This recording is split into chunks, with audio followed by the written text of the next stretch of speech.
12장 교만. 카르타고 원로회의 거대한 의사당은 햇빛이 비쳐들며 대리석 벽에 웅장한 그림자를 드리우고 있었다.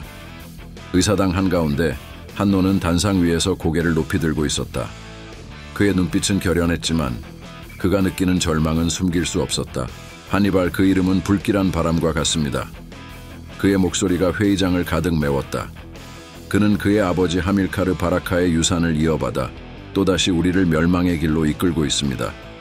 우리는 로마와의 전쟁에서 이미 한 번 패배했고 그 결과 치욕적인 조약을 받아들여야 했습니다. 다시 그들의 분노를 자극한다면 우리의 도시는 완전히 파괴될 것입니다. 그러나 회의장의 공기는 차갑게 흘렀다. 한노의 말에 공감하거나 귀를 기울이는 이는 드물었다. 그의 경고는 신중함보다 두려움으로 받아들여졌다. 대다수의 원로들은 전쟁에 들뜬 열광으로 가득 차 있었다. 로마는 더 이상 무적이 아닙니다. 한 원로가 대답했다. 한니발의 군사적 재능은 우리를 다시 승리로 이끌 것입니다. 사군토를 공격하는 것은 우리의 명예를 되찾는 첫걸음입니다. 로마는 이미 지나치게 오만합니다. 이번에는 우리가 그들의 코를 꺾어야 할 차례입니다. 의사당은 환호로 가득 찼다. 카르타고의 원로들은 사군토 공격이 가져올 승리와 영광만을 떠올리며 한니발에 대한 믿음을 굳건히 했다. 한노는 절망적인 표정으로 다시 외쳤다. 우리는 교만에 눈이 멀어 진실을 외면하고 있습니다. 로마는 단지 강력한 군대가 아닙니다. 그들은 복수의 의지와 무서운 결속력을 지닌 적입니다. 한니발의 도발은 카르타고의 멸망을 불러올 것입니다. 그러나 그의 말은 단지 벽에 부딪혀 돌아오는 메아리일 뿐이었다. 그 사이 로마의 사절단은 카르타고로 도착했다. 대리석 회의실에서 로마 사절단과 카르타고 대표들이 대면했다. 로마 사절단의 리더는 날카로운 눈빛으로 말했다. 사군토는 로마의 동맹 도시입니다. 당신들의 행동은 명백한 도발입니다. 한니발이 즉시 병력을 철수하지 않는다면 로마는 이를 전쟁 행위로 간주할 것입니다. 카르타고의 대표들은 표정을 바꾸지 않았다. 그들은 한니발이 이미 사군토에서 승리의 기반을 다지고 있으며 로마가 감히 전쟁을 벌일 여유가 없을 것이라 믿었다. 한 대표는 차갑게 답했다. 한니발의 행동은 사군토의 도발에 대한 정당한 대응입니다. 우리는 그의 결정을 지지합니다. 병력을 철수할 수는 없습니다. 로마 사절단은 더 이상 말을 잇지 않았다. 그들의 침묵은 위협적이었다. 사절단의 리더는 마지막으로 경고했다. 당신들은 스스로를 파멸로 이끌고 있습니다. 이 선택의 대가를 치르게 될 것입니다. 로마 사절단이 카르타고를 떠나는 동안 지중해 위로 전쟁의 그림자가 드리워졌다. 카르타고는 한니발을 지지하며 그에게 전쟁의 주도권을 부여했다. 한노는 의회의 구석에서 홀로 서서 그들의 결정을 지켜보았다. 그의 어깨는 무겁게 쳐졌고 그의 목소리는 낮게 떨렸다. 우리는 우리의 교만으로 자멸할 것입니다. 그의 말은 희미한 메아리처럼 회의실의 대리석 벽에 부딪혀 돌아왔다. 그러나 그 경고는 아무도 듣지 않았다. 사군토의 성벽은 한니발의 명령에 따라 차례로 무너지고 있었고 불길은 하늘을 물들였다. 로마는 이제 분노로 응답할 준비를 하고 있었다. 한니발의 이름은 카르타고의 희망이자 로마의 공포로 자리 잡았다. 그러나 한노의 예언처럼 그 이름은 카르타고를 멸망으로 이끄는 불씨가 될지도 모른다. 피할 수 없는 충돌은 이미 시작되었다.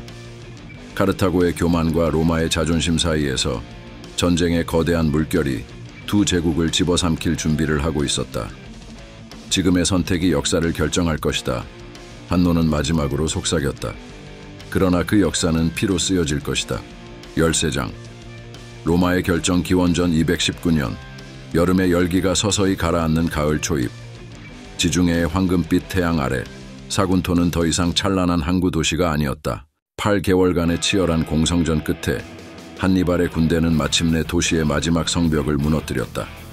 사군토는 불타고 있었다. 돌무더기 아래서 피어오르는 검은 연기와 함께 이 도시는 카르타고의 승리를 알리는 처참한 상징으로 변해갔다. 사군토의 성벽은 오랜 시간 동안 카르타고의 공성무기에 끊임없이 두들겨졌다. 거대한 투석기들이 돌덩이를 날려 성벽을 부수고 불타는 화살은 도시 곳곳에 화재를 일으켰다. 사군토 병사들은 한계를 넘어 버텼다. 창을 쥔 손에는 굳은 살이 박혔고 화살을 날리는 팔은 더 이상 들어 올리기 힘들 만큼 무거웠다. 그러나 그들의 눈빛은 결연했다. 로마가 우리를 구하러 올 것이다. 사군토의 지도자들이 외쳤지만 도시민들조차 이제 희망을 잃어가고 있었다. 로마의 군대는 오지 않았고 한니발은 그 점을 잘 알고 있었다. 마지막 공성탑이 우지직 소리를 내며 성벽에 닿았다. 공기의 긴장감은 칼날처럼 날카로웠고 카르타고 병사들은 전투의 함성을 내지르며 일제히 성벽을 넘어섰다. 성 안은 이미 혼돈의 아수라장이 되어 있었다. 성벽을 넘은 병사들은 화염 속에서 마주한 적들을 향해 검과 창을 휘둘렀다. 창날이 살과 뼈를 찢는 소리가 섬뜩하게 울렸고 검은 피에 젖은 채로 방패에 부딪히며 금속성이 찰나를 지배했다. 거리 곳곳에는 죽은 자들의 시체가 겹겹이 쌓여 있었고 그들의 피는 골목길을 따라 붉은 강물처럼 흘러내렸다. 한 병사는 무너진 성벽 아래에서 비명을 지르는 시민들을 끌어냈다. 그의 칼은 반짝이며 땅에 무릎 꿇은 노인의 목을 겨눴고 노인은 공포로 떨며 입을 열었다. 제발 살려주십시오. 우리가 잘못했습니다. 그러나 병사의 답은 냉혹했다. 저항은 이미 끝났다. 살아남아도 너희는 우리의 것이다. 칼이 그의 목을 가르며 말이 끝나기도 전에 비명이 멎었다. 사군토의 골목은 지옥을 방불케 했다. 검은 연기와 불길이 하늘을 덮고 뜨거운 열기가 피부를 태울 듯했다. 한니발의 명령에 따라 도시 곳곳에 불타는 화살이 날아들었고 그 불길은 집들을 태우며 삽시간에 번져 나갔다. 나무로 된 문짝과 가구들은 금세 불길에 휩싸였고 그 안에 갇힌 사람들의 절규가 들려왔다. 불길을 피해라! 한 어머니가 울부짖으며 아이를 끌고 달렸다. 그러나 그녀의 발목을 노린 병사의 창날이 그녀를 무너뜨렸다. 아이는 그녀의 시체를 붙들며 울부짖었지만 병사들은 이미 그에게 다가가 있었다. 그 아이도 노예로 데려가라. 한 장교가 냉정하게 말했다. 병사들은 아이를 들어올려 끌고 갔다. 그의 울음소리는 다른 비명과 함께 소음 속으로 사라졌다. 한 병사는 작은 집 안으로 뛰어들어 숨은 사람들을 끌어냈다. 방 안에서는 어린아이와 노인들이 몸을 숨기고 있었다. 병사의 발에 차인 문이 날아가면서 그 안에 있던 사람들은 두려움에 떨며 병사의 칼을 바라보았다. 그는 방심하지 않고 낮은 목소리로 말했다. 저항하지 마라. 너희는 이제 우리의 것이다. 그러나 한 젊은이가 칼을 들어 병사를 찌르려 했다. 병사는 재빠르게 검을 휘둘러 그의 복부를 찔렀다. 피가 터져 나오며 젊은이는 천천히 바닥에 쓰러졌다. 방 안의 사람들은 비명을 지르며 뒷걸음질 쳤다. 병사는 피가 묻은 칼을 닦으며 말했다. 다시 말한다. 저항하지 마라. 그러면 죽지 않을 것이다. 해가 지면서 사군토는 거대한 불덩이로 변했다. 불길은 하늘 높이 솟구쳤고 타는 목재와 무너지는 성벽의 소리가 지옥의 심판처럼 울렸다. 거리에는 희생자들의 시체가 널려 있었고 그들의 핏자국이 전투의 잔혹함을 증언했다. 불길 속에서 살아남은 자들은 전쟁의 끝이 무엇인지를 몸소 경험하고 있었다. 한니발은 말을 타고 성벽 위에 올라 불타는 도시를 내려다보았다. 그의 얼굴은 차가운 무표정으로 가득 차 있었지만 눈빛은 계산적으로 빛났다. 이곳에서 로마가 무너질 불씨가 피어오르고 있다. 한니발은 속삭였다. 그들이 이 불길을 기억할 것이다. 노예로 끌려간 주민들의 비명과 울음은 카르타고 병사들의 환호와 뒤섞여 지중해의 바람에 실려 퍼졌다. 피와 불 그리고 절망이 뒤섞인 이 도시의 마지막 숨결은 한니발의 승리와 함께 카르타고의 깃발 아래 놓였다. 사군토에서 얻어진 전리품은 카르타고 병사들에게 분배되었고 일부는 본국으로 보내졌다. 나머지는 한니발의 전쟁 기금으로 사용되었다. 그는 모든 것이 완벽히 계획된 대로 이루어지고 있음을 알고 있었다. 사군토의 불길은 단지 시작에 불과했다. 이 소식이 로마에 닿자 민회는 격렬히 반응했다. 카르타고에 대한 선전포고가 가결되었고 로마와 한니발 사이의 전쟁이 불가피해졌다. 한니발은 이미 로마가 선전포고를 할 것을 알고 있었고 그 순간을 기다렸다. 그의 치밀한 계산은 이제 본격적으로 실행될 준비를 마쳤다. 사군토는 끝났다. 이제 로마로 가는 길이 열렸다. 한니발은 조용히 말했다. 그의 목소리는 그러나 불길처럼 타오르는 열기를 품고 있었다. 로마는 내 이름을 두려워하게 될 것이다. 14장 선전포고. 기원전 218년 초겨울 에스파냐 동부의 카르타고 세력 거점인 가르타헤나. 날씨는 싸늘했지만 항구 도시를 둘러싼 풍경은 평온해 보였다. 그러나 이 평화 속에서 카르타고는 다음 전쟁을 준비하며 숨을 고르고 있었다. 한니발 바르카는 겨울 내내 병력을 정비하며 로마를 상대할 전략을 구상하고 있었다. 그날 긴 여정을 마친 전령이 한니발의 진영으로 들어섰다. 그는 먼지로 얼룩진 옷을 입고 있었다. 한니발은 전령의 표정을 살피며 무슨 말을 들을지 이미 짐작하고 있었다. 전령은 숨을 고르며 한 문장을 내뱉었다. 로마가 카르타고에 선전포고를 했습니다. 그 말이 전해지는 순간 한니발의 입에는 미소가 번졌다. 그의 눈빛은 이미 먼 곳을 응시하고 있었다. 그는 명령을 내릴 준비를 마친 장군처럼 흔들림 없이 일어섰다.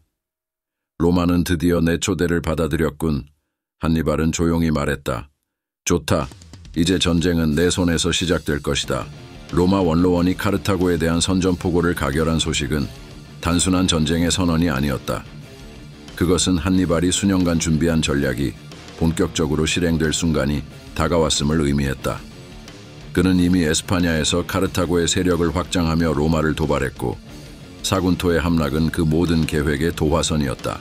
한니발 전쟁이라 불리게 된 이 전쟁은 단순히 로마와 카르타고 간의 또 하나의 충돌이 아니었다.